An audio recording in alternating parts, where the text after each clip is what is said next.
أعوذ بالله من الشيطان الرجيم بسم الله الرحمن الرحيم الحمد لله والصلاة والسلام على رسول الله وعلى آله وصحبه ومن والاه أما بعد. Today we will have a new station which is التهذيب والتصفية. Okay. What is التهذيب and التصفية? Last time, for last 3 weeks, we talked about al-istiqamah. We talked about al-istiqamah. And we said al-istiqamah, that you do what Allah subhanahu wa ta'ala asks you to do, based on sharia, based on knowledge, do exactly what Allah subhanahu wa ta'ala wants you to do. And today we will talk about al-tahdhib, wa-tasfiyah. It's just as simple as that. You study, example, you study here in CFS. And when here you are in CFS, they give you instruction. For example, you have to wake up, pray, take wudu, go to the masjid, and then after that, take your breakfast. After that, you go to class. When you sit in the instruction, what you have to do as a student in CFS. But why you do that? Why you do that?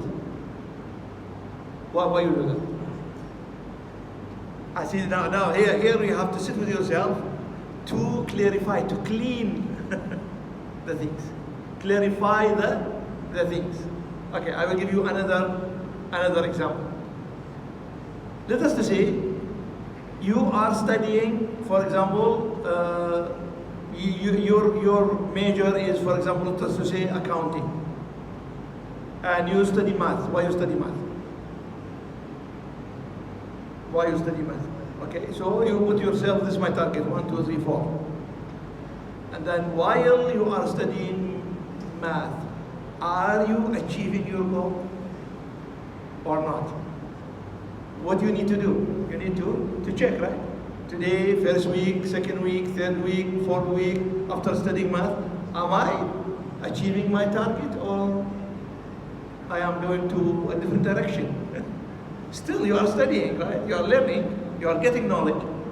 But is that knowledge that you are getting is matching your goal or taking somewhere else?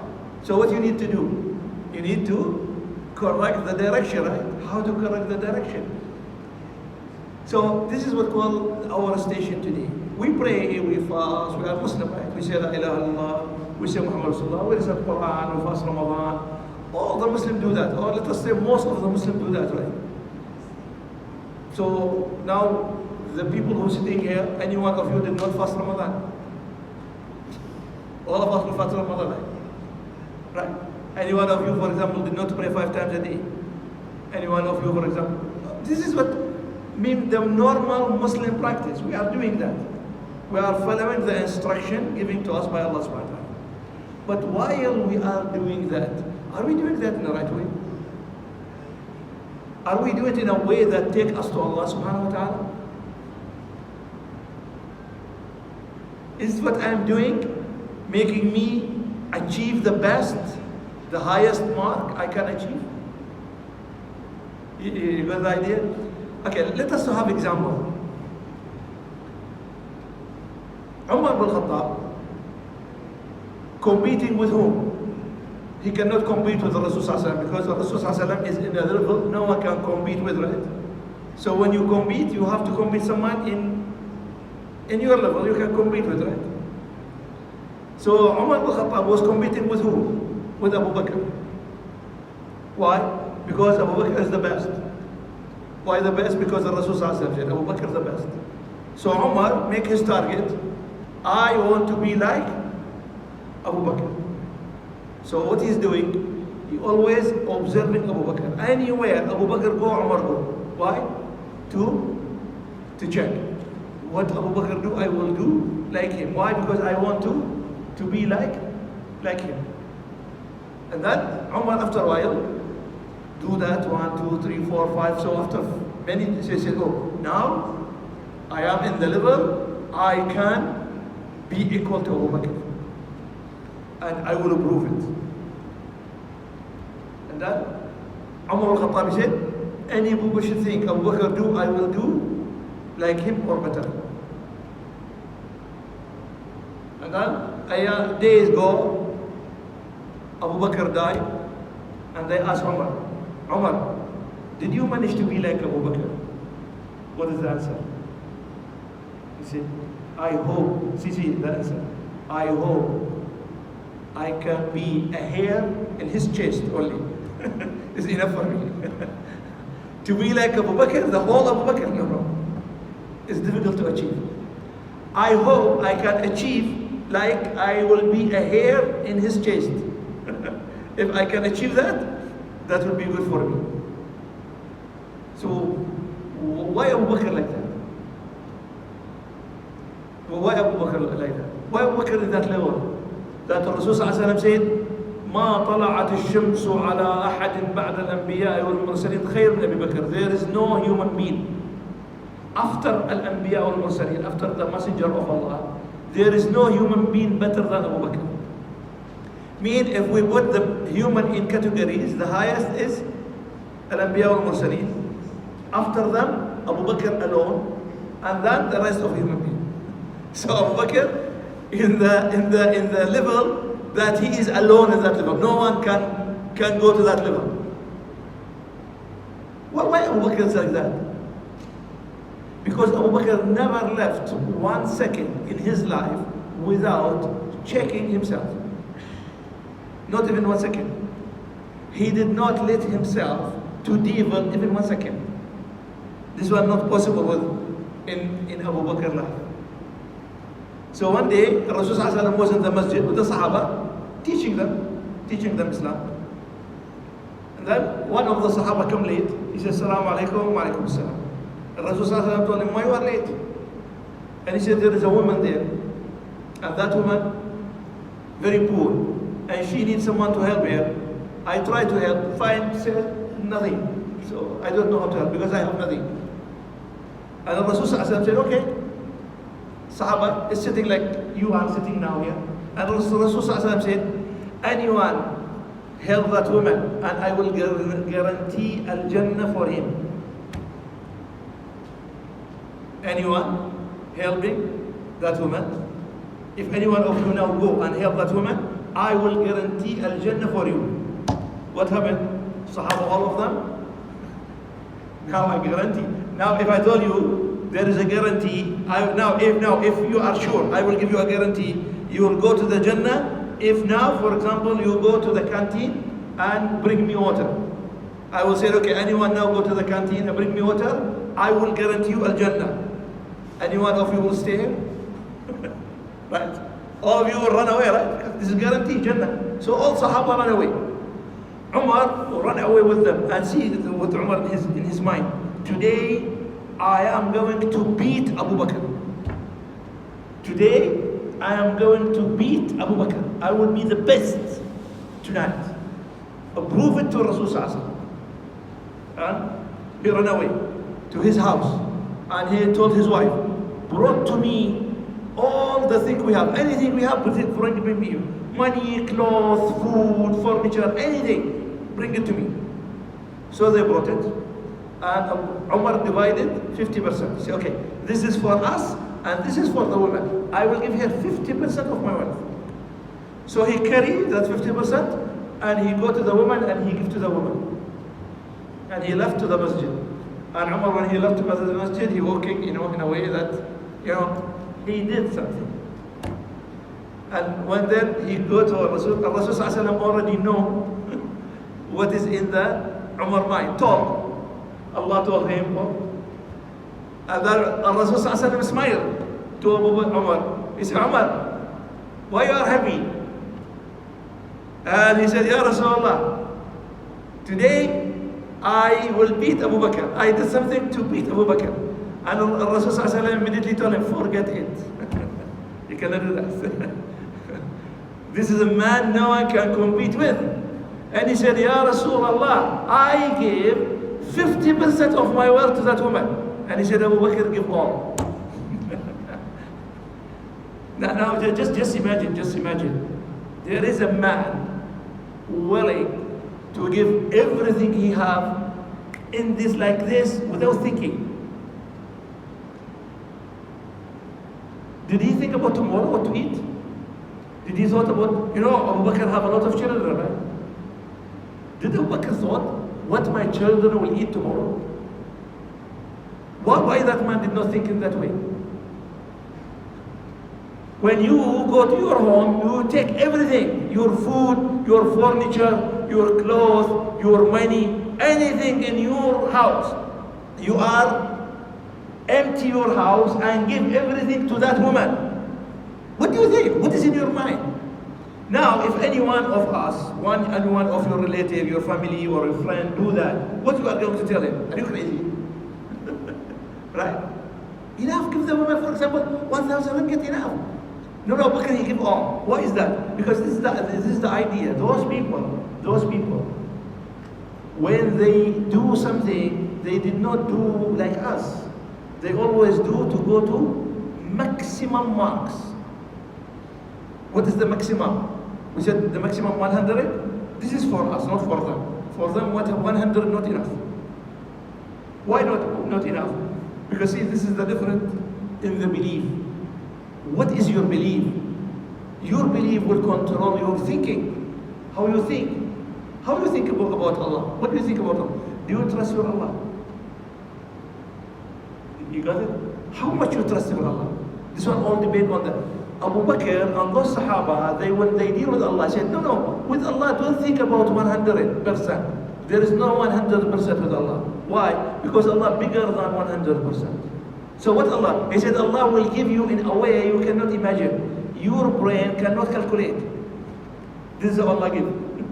So when Allah gives, you say, okay, if I give 100 ringgit, Allah will give me 100%. No, this is when a believer who did not believe in Allah in a right way. So Sahaba, when they give, they did not think in that way. So when you ask them, why you give? He said, okay, I give because Allah subhanahu wa ta'ala promised me, if I do my best, Allah will take me to Al-Firdaus al-A'la. So I am doing my best. So this is the idea. What I believe and I trust that when Allah asks me to do something, I do it in a best way I can do. If I do that, Allah promised me He will take me to the best level of paradise, which is Al-Firdaus al-A'la.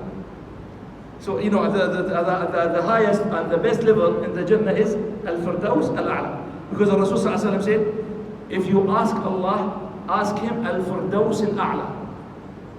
Because the roof of the paradise is Arsh al-Rahman. In that paradise, when you look up, what you see the roof? Arsh al-Rahman.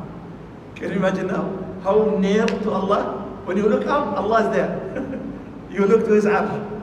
So this is the best level of paradise. So this is how the Sahaba think. When they think in that way. They do the best.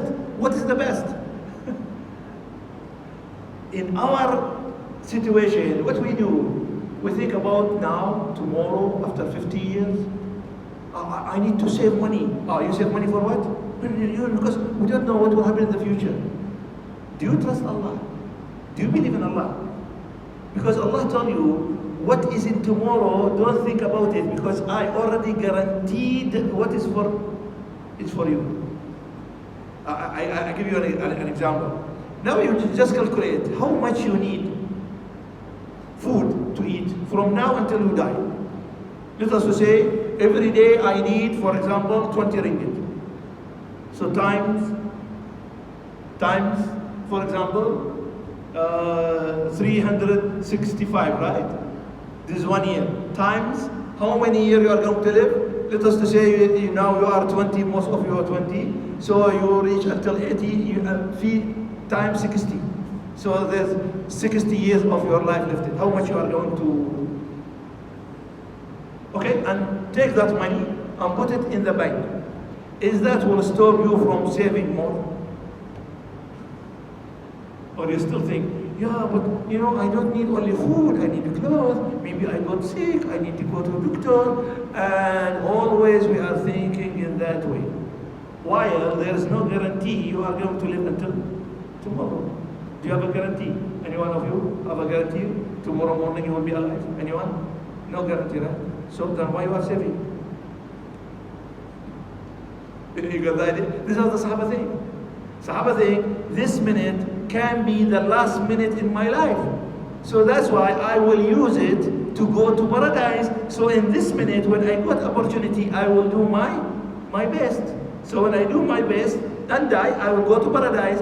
If I did not die, what about tomorrow? I am not thinking. Why? Because Allah promised me, don't think about tomorrow. What tomorrow I will give to you. What is your rizq tomorrow? You like it or not, it will come to you. Now, if tomorrow Allah already decide I will eat that type of food, even the government bring me to the prison and put me underground, that food also will come to me. If Allah decide that. And if Allah decide tomorrow I will not eat anything, even the king invite me to his palace, I will not eat anything. Why? Because it is in the hand of Allah, not in my hand, not in a human hand. What will happen tomorrow? Who control it? No one, only Allah subhanahu wa ta'ala. So that's why the Sahaba, when they think in that way. We are not thinking in that way. Why? Because we have a different level of belief. Our belief and their belief not same level. Is Iman is different? Yes. Rasul sallallahu alaihi wasallam, they asked him about the belief. What is the belief? What is the size of the belief? We don't know, right? So Rasul sallallahu alaihi wasallam explained to them. And he said, I saw Al-Madinah people of Medina. In that time, when you talk about Medina, you talk about what? The best believers. The best believers were in the Medina.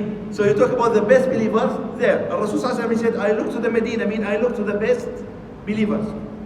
And I saw their belief is like a jubba. Your size of belief is like jubba. And he said, I find most of the people, their belief between chest and as-surra. Their jubba long, here or here or here or here. Most of the people. This is who? The best believer on the earth. And he said that I saw Umar al-Khattab. I saw Umar al-Khattab. And his jubba is behind him. His jubba is very long and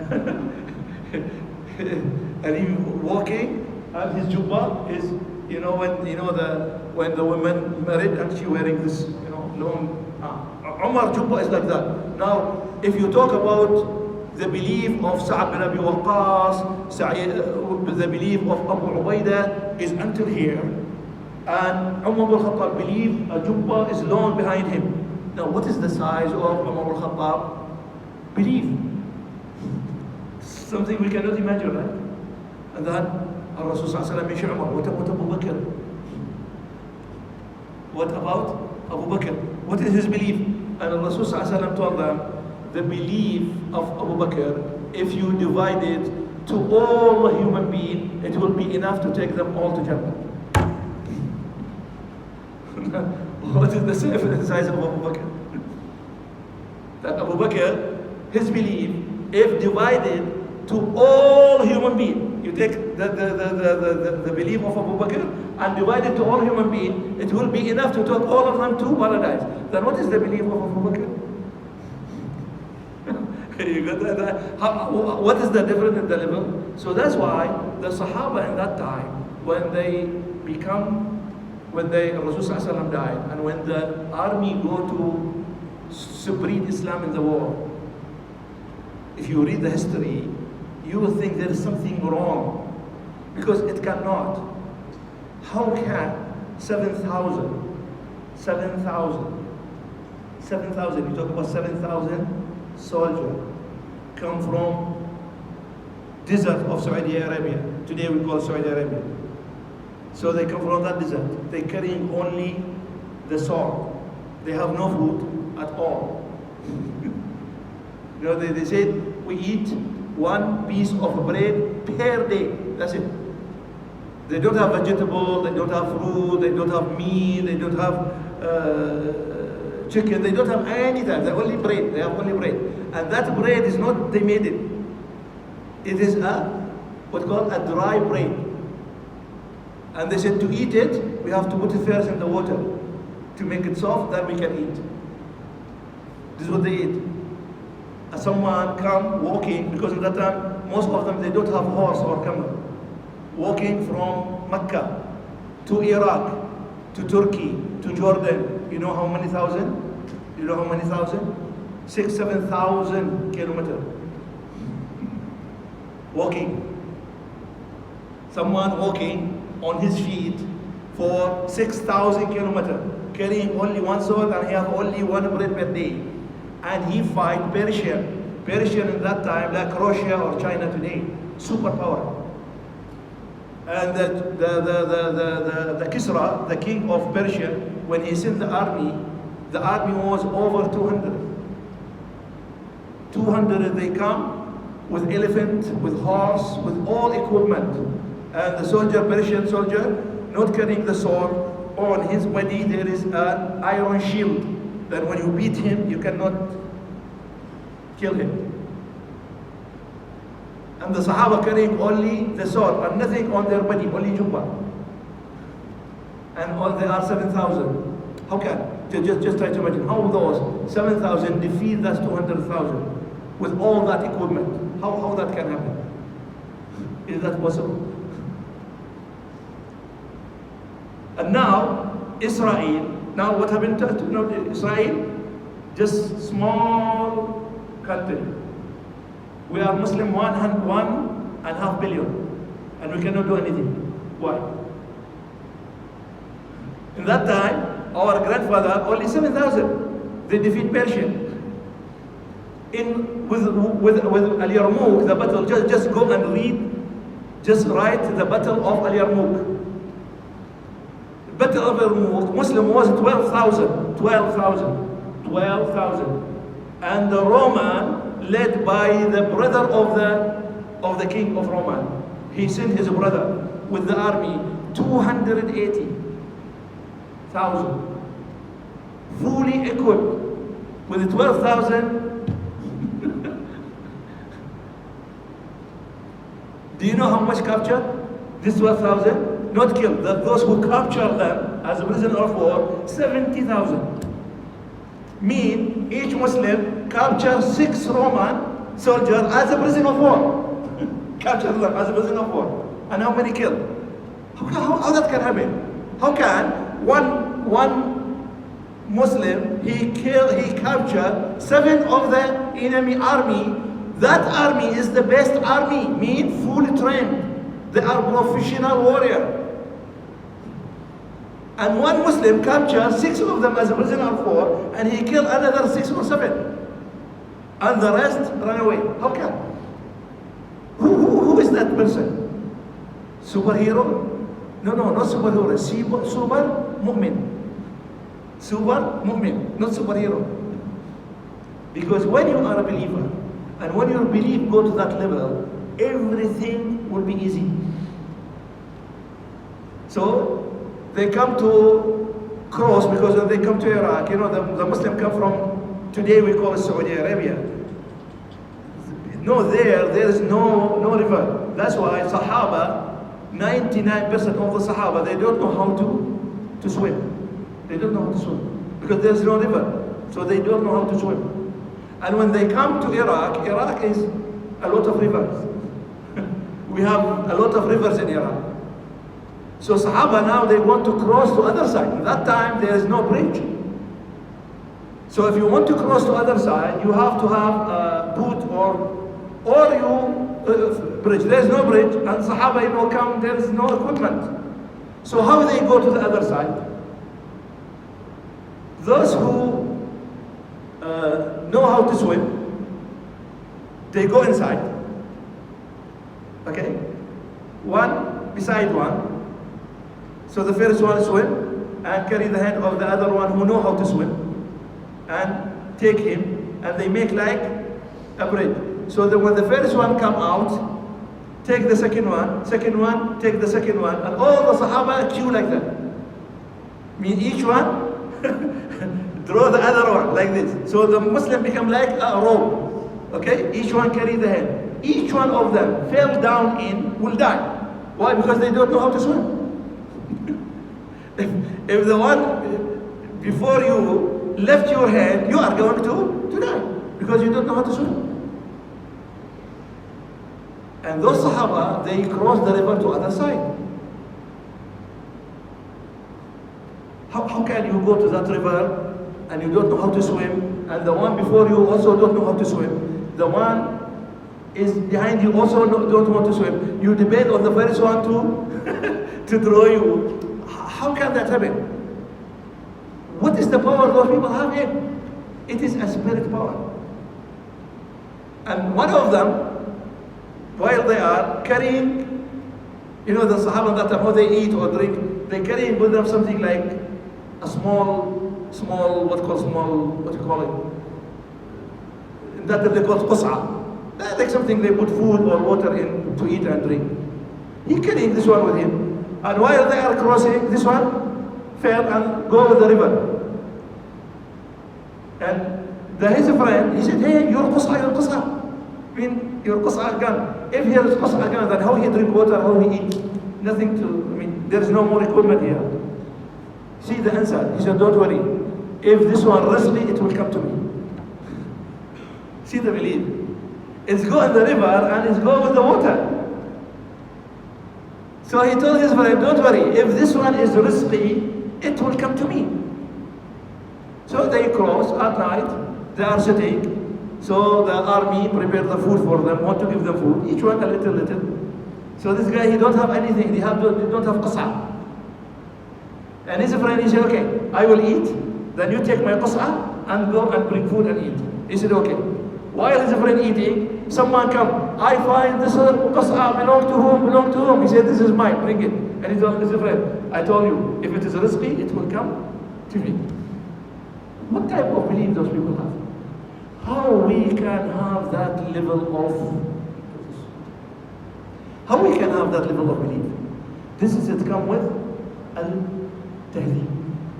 Al-tahdib means you always have to look to your deed, to your belief, and clean it. This is our station. I will touch part of it today, and inshallah after the break we will continue the rest. So al-tahdib means you go and look always to what you have here in, what you are doing. When you do that, clean your belief, clean your deed, make it as Allah wants you to do. So your belief and your deed will go up every day, will increase until you reach that level. But if you don't care, you don't look, you did not clean, you did not rectify, you did not correct, then your belief every day will be a dirt. Like Rasul said, is our heart is like a white paper. And that white paper, every day, a small dose go in. By the time, the whole paper will be black. So to keep your heart white, so any dirt go there, you have to clean it immediately. How to do that? By practicing what we are going to say in this stage, which is called at-tasfiyah wa at-tahdib. Tasfiyah means clean. Tahdib means correct. Make it always right. So this is what we are talking about in this station. At this station also 3 levels. As usual, Ibn Qayyim always make it 3 levels. So the first level we are going to talk is Tahdib al-Khidmah. Tahdib al-Khidmah. So Tahdib al-Khidmah, first, no jahala. Second, no ada. Second, full of himmah. No jahala, no ignorance.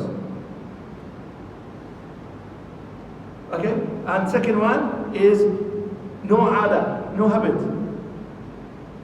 And full of himmah, full of energy. These 3 if you want to go out. So what is no jahala? This is what I will touch today, because we have only 7 minutes, and the rest we will leave it inshallah for next week. What does mean no jahala? Now, when I worship Allah subhanahu wa ta'ala, I worship Allah based on what? How do I know what Allah wants from me? Anyone of you saw Allah? Did you saw Allah? Did you? Anyone? Did you see Allah? Did you saw Him? Did Allah come and talk to you? Did Allah come to you in a dream and tell you, I am Allah, I want you to do 1, 2, 3, 4? No, right? Then how do we know what Allah wants from us? The only way is what? Reading His speech, because He gives us speech. We call it Al-Quran, right? This is the only way. He talked to us, but not directly. He talked and He record his talk, and He put it in a drive and He sent to us. And that drive, it is the Quran that we read. So Allah subhanahu wa ta'ala talk, and He record His talk, and that talk become files. And every time He sent files to Rasul sallallahu alaihi wasallam. Rasul sallallahu alaihi wasallam received these files with the record of Allah subhanahu wa ta'ala's speech, and He delivered to us. And we combine it all in one file. We call it Al-Quran. So this is the Quran. This is the only way to know what Allah wants from us, is to read the Quran. And in Quran, because the Quran is a small, and what Allah wants from us is a lot. Allah put in that Quran only the main things. The details, Allah subhanahu wa ta'ala, okay, I will make my messenger to give you more details. So His messenger comes and says, okay, this is what Allah subhanahu wa ta'ala said. The details is, and then Rasulullah told us that. Allah subhanahu wa ta'ala said, pray. Allah wants us to pray.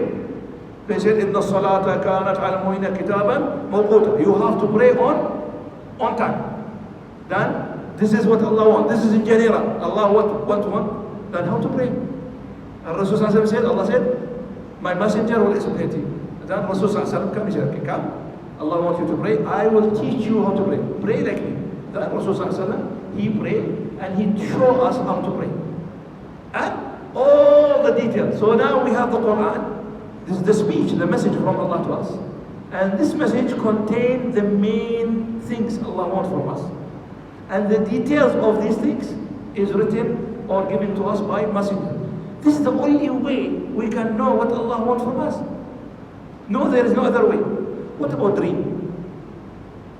What if in my dream Rasul come to me or Allah come to me and tell me something? So is that can be considered or not? Or what do you think? Can or cannot? Our ulama cannot. Our ulama, all of them, without exception, all of them.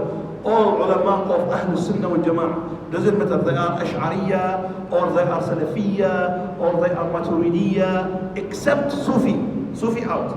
But all the rest, Ash'ari, Maturidi, Salafi, all of them agree, يقولون قاعدة لا تبنى الأحكام على الأحلام. If you study inshallah, when you go future, if you study usul fiqh, you are going to study this one. لا تبنى الأحكام على الأحلام. We cannot build a rule based on dream. Why? This is Allah. Rasul sallallahu alaihi wasallam come to me and told me.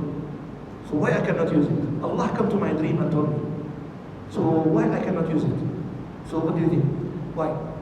I cannot use the dream if that dream is an order from Rasul sallallahu alaihi wasallam. The question, how do you know that person is a Rasul sallallahu alaihi wasallam?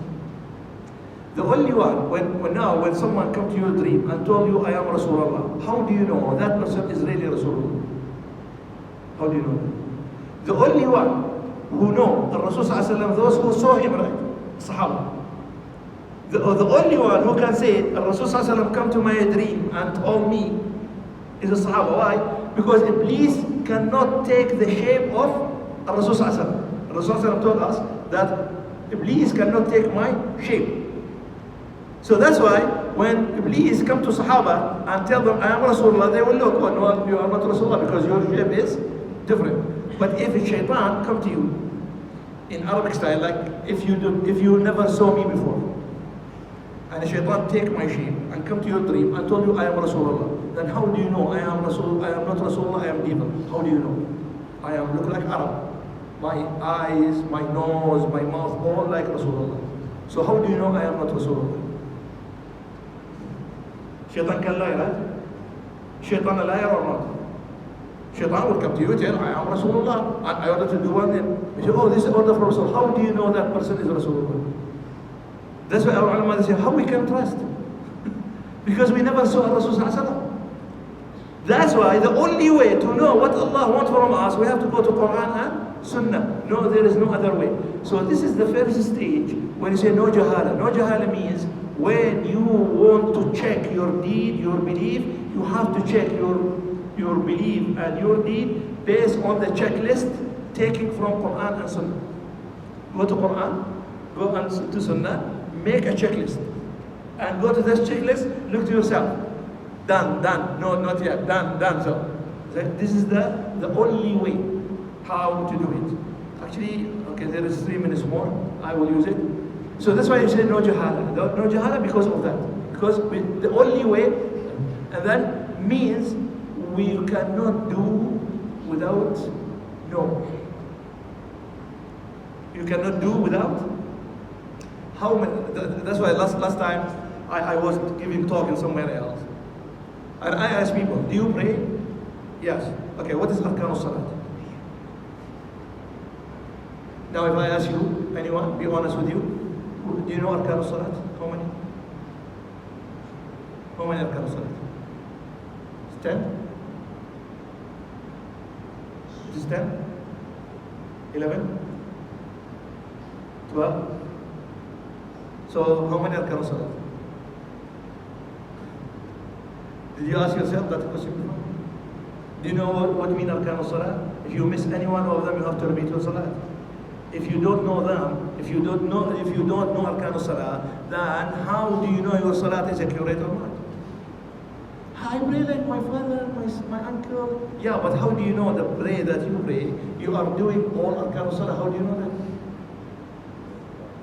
that? That is no jahala. That's why, if you want to know, now this is Salah, one of our deed. Am I praying on the right way as the Rasul sallallahu alaihi wasallam ordered to me? Yes or no will be based on, you have first, you go and know what is Arkan al-Salah. Ash-Shafi'i said there is Arkan, there is Hay'at, there is Af'al or Harakat. So when you say about Arkan, you have to repeat the Salat. You have to do the Rukn or you have to repeat your Salat. If you say Hay'at, you miss one of the Hay'at, you have to do Sujood Sahwi. So that when you miss something in the Salat, for example, you sit in the Salat for the Tashahhud, okay? Second Rak'ah, you do Tashahhud, you forget to do Shahad, you just sit and then you stand. Without reciting Tashahhud. Then is your Salat Sahiha or you have to make Sujood Sahwi or you have to repeat or what? If you pray and while you are in prayer, now I am in 3rd rak'ah or 4th rak'ah. This happens a lot, right? It's happening a lot for everyone. The devil always. When you pray, the devil will come to you. Hey, you pray 2 or 3. Always try to confuse you. And instead of you concentrating with Allah, you concentrate, yeah, it is 2 or 3. Already take your mind out of your salah. This is what shaitan do. Confuse you. How to confuse you? By telling you, did you pray 2 or 3? Try to remind you. Shaitan try to remind you. Why? Because when you start thinking it is 2 or 3, you are already out of concentrating, out of khushu', so you are out of, you got it? Now, yeah, you pray 3 or 3, then what you have to do? If I am not sure it is 2 or 3, then what I should do? Do you know that? What you should do? You got it? You got the idea? This is the idea. That's why we need knowledge. To make your salat accurate, accepted, to increase your ibadah and your belief, and you go to upper level, your salah have to be okay. To the salat to be okay, you have to know what the salat is, how to pray in the right way. What is arkan al-salah, what is hay'at al-salah, what is sunan al-salah, and so on. If you don't know that, no, because my father taught me. How do you know what your father taught is accurate? How do you know that? Maybe your father was so ignorant, have no knowledge like you. When you ask your father will be shy to tell you, I don't know. The father will give fatwa, oh, do like this, like this, like this. But how do you know what your father said is accurate? How do you know that? So you have to go and read and get knowledge. So this is the first stage of getting knowledge. And knowledge only in Quran and Sunnah. There is no other place to find.